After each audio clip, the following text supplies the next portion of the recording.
बढ़िया सुंदर हो जाइए। आछको मुझे धोईकी हल्दी आउ लुण गुलैकी रखी।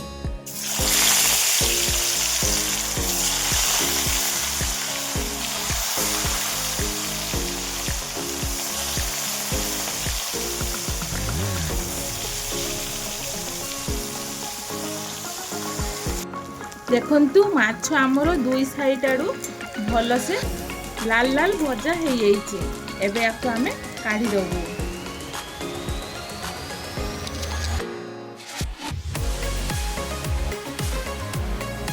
एमितिया सब माछ को भाजी दबू। देखंतु एठी आमर माछ भजा सरी जाइए। देखंतु माछ तरकारी पाई मु एठी दीटा टमाटो को काटी देइछि। आउ गोटे बड़ साइज रो प्याज को भी काटी देइछि। आउ एठी मु बड़ साइज रो आलू को भाजी की रखी देइछि। देखंतु मु एठी सरिष तेल देइछि। तेल भी हमर गरम हो जाइछि। एबे कटा हेतिबा प्याज को पकेइ दबा।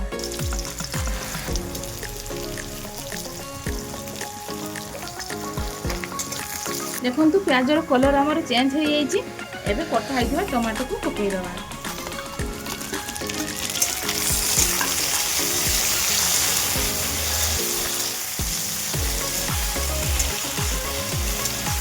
ये जल्दी सीझापी आम टे लुण पकई दबू।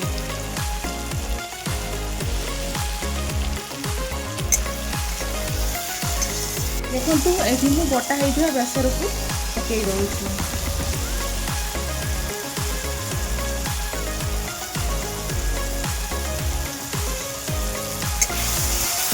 आम भल से मसलार कषिदबू।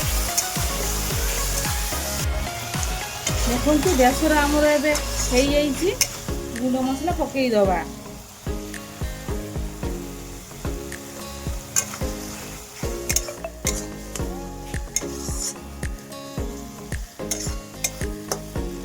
देखो एबे आमे भजा होइथिबा आलू को पकई दबा।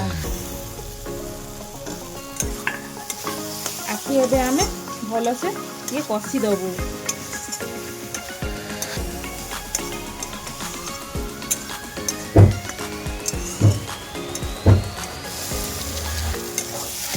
देखु आलू आउ टमाटो आमर भल से कषा हो जाइए।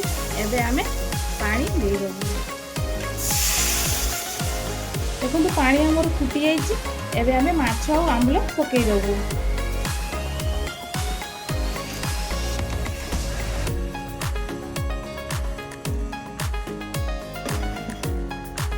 देखु मुझे दीटा आंबल पकई दउछि।